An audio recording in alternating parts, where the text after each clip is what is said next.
तो चलिए फ्रेंड, आज मैं एक बहुत यूनिक टॉपिक के साथ आया हूं जिसमें हम लोग डिस्कस करने वाले हैं कि व्हाट इज ड्राइनेस फ्रैक्शन, यानी कि ड्राइनेस फ्रैक्शन क्या होता है। इसी के बारे में इस वीडियो में हम लोग डिटेल से डिस्कस करेंगे और इसमें हम लोग देखेंगे कि ड्राइनेस फ्रैक्शन किन किन इक्विपमेंट की मदद से हम लोग मेजर करते हैं। इन सारी बातों का इस वीडियो में डिटेल से डिस्कस करने वाले हैं, तो हमारे साथ बने रहिएगा, पूरे एंड तक वीडियो देखिएगा, बहुत ही इंफॉर्मेटिव होने वाला है। तो चलिए इस वीडियो को करते हैं स्टार्ट।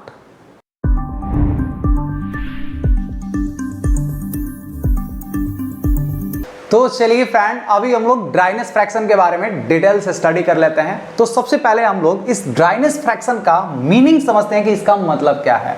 तो देखिए, फ्रैक्शन का हिंदी में मतलब होता है हिस्सा, और ड्राइनेस यानी कि इसमें हमारा एक वर्ड आ रहा है ड्राई, यानी कि ड्राई का हिस्सा कितना है। तो जैसा कि हम लोग जानते हैं कि हमारा जो स्टीम है वो वेट स्टीम भी होता है, उसके बाद उसको हम लोग ओवर हीट करते हैं, उसको और हीट ट्रांसफर करते हैं, तो वो क्या हो जाता है, ड्राई स्टीम में कन्वर्ट हो जाता है।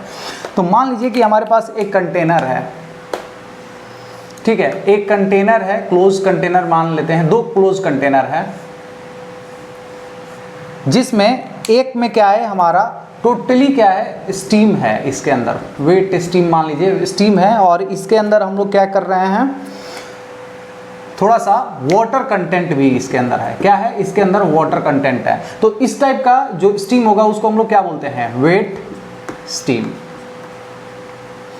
और हमारे पास दूसरे एंड में ये वाला जो कंटेनर है, इसमें हम लोग इसको और ज़्यादा हीट किए, तो ये टोटली क्या हो गया, जो भी मॉइस्चर था वो हमारा टोटली स्टीम में कन्वर्ट हो गया, जिसको हम लोग क्या बोलते हैं, सैचुरेटेड स्टीम, या इसको आप ड्राई स्टीम बोल सकते हैं। ये क्या है, हमारा ड्राई स्टीम है, ठीक है।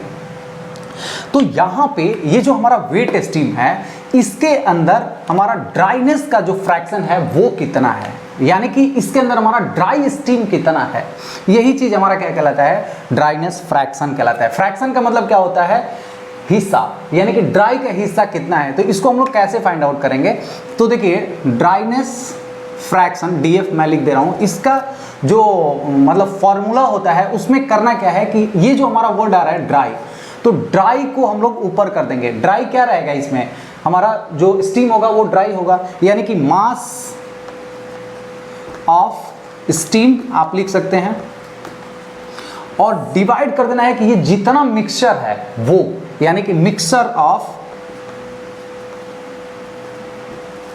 स्टीम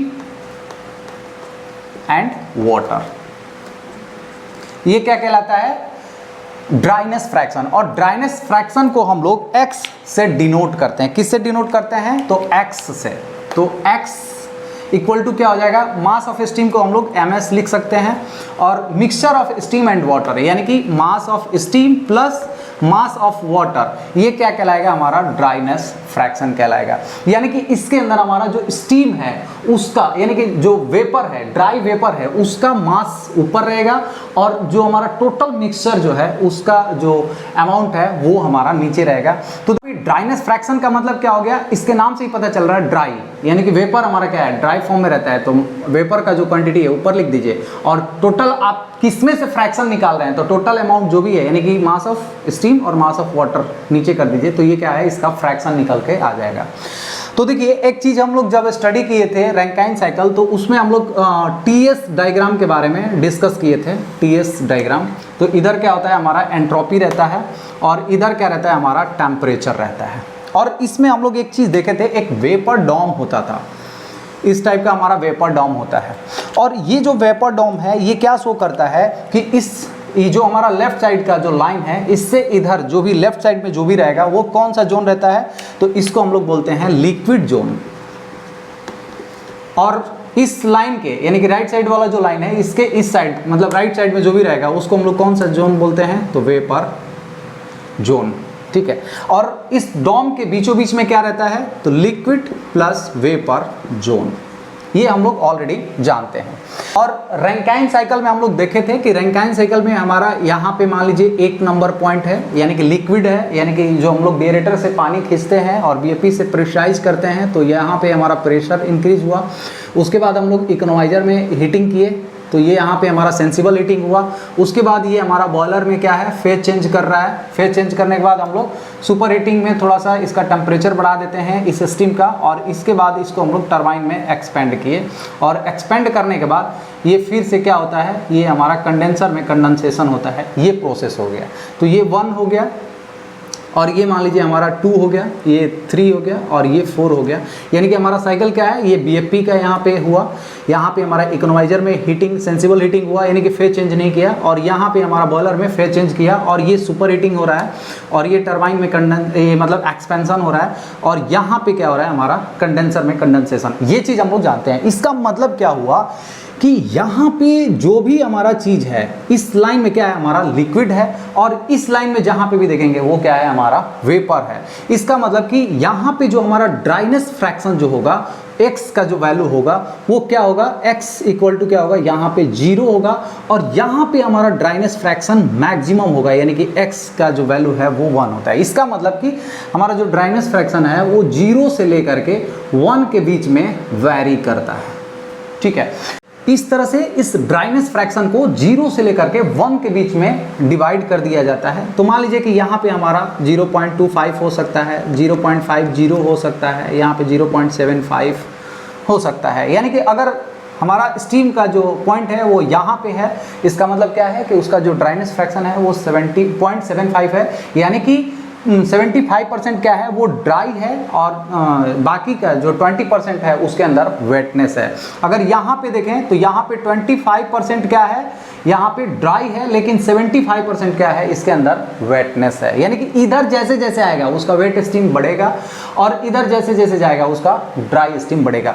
तो ये जो वेट स्टीम है, इसके अंदर जो स्टीम का जो क्वांटिटी ड्राई है उसको कैसे हम लोग फाइंड आउट करते हैं। यानी कि अगर जो हमारा टरबाइन से एग्जॉस्ट स्टीम निकल रहा है उसका अगर हमें पता करना है कि उसके अंदर वेट स्टीम कितना है, यानी कि उसके अंदर मॉइस्चर का कंटेंट कितना है, या जो ड्रम से जो स्टीम निकल रहा है, ड्रम से जो स्टीम निकल रहा है प्राइमरी सुपर हीटर को जाने के लिए, उसके अंदर अगर हमें ये पता करना है कि कितना वेट स्टीम है, तो उसको हम लोग मेजर करने के लिए किस इक्विपमेंट का यूज करते हैं। तो देखिए, इस ड्राइनेस फ्रैक्शन को मेजर करने के लिए हम लोग मेनली 4 टाइप का जो इक्विपमेंट है उसका यूज करते हैं। तो पहला है इसमें बैरल, या इसको हम लोग बकेट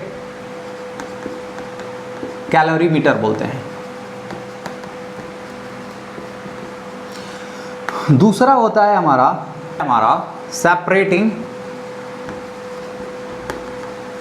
कैलोरीमीटर, और थर्ड होता है हमारा थ्रॉटलिंग कैलोरीमीटर, और नेक्स्ट और लास्ट जो होता है वो सेपरेटिंग एंड थ्रॉटलिंग कंबाइंड होता है कैलोरीमीटर। तो ये डिफरेंट टाइप का इक्विपमेंट है जिसकी मदद से हम लोग जो ड्राइनेस फ्रैक्शन है उसका फाइंड आउट करते हैं, यानी कि हमारा जो वेट स्टीम है उसके अंदर कितना ड्राई का जो क्वांटिटी है उसको हम लोग इस इक्विपमेंट की मदद से हम लोग फाइंड आउट करते हैं। तो नेक्स्ट वीडियो में हम लोग देखेंगे कि बैरल कैलोरीमीटर या बकेट कैलोरीमीटर कैसे काम करता है, सेपरेटिंग कैलोरीमीटर कैसे काम करता है, थ्रॉटलिंग कैलोरीमीटर कैसे काम करता है, और सेपरेटिंग और थ्रॉटलिंग कंबाइंड जो कैलोरीमीटर है उसको क्या फंक्शन है और वो कैसे वर्क करता है। तो ये था एक बहुत ही छोटा सा वीडियो। उम्मीद करता हूँ ड्राइनेस फ्रैक्शन के बारे में आपको अच्छे से समझ में आ गया होगा। अगर मेरा वीडियो आप लोगों को अच्छा लगा, इन्फॉर्मेटिव लगा, तो प्लीज़ मेरे वीडियो को लाइक कर दीजिए। अगर मेरे चैनल पावर पॉइंट डिस्कशन में नया है तो प्लीज़ मेरे चैनल को सब्सक्राइब कर दीजिए। तो चलिए friends, thank you so much.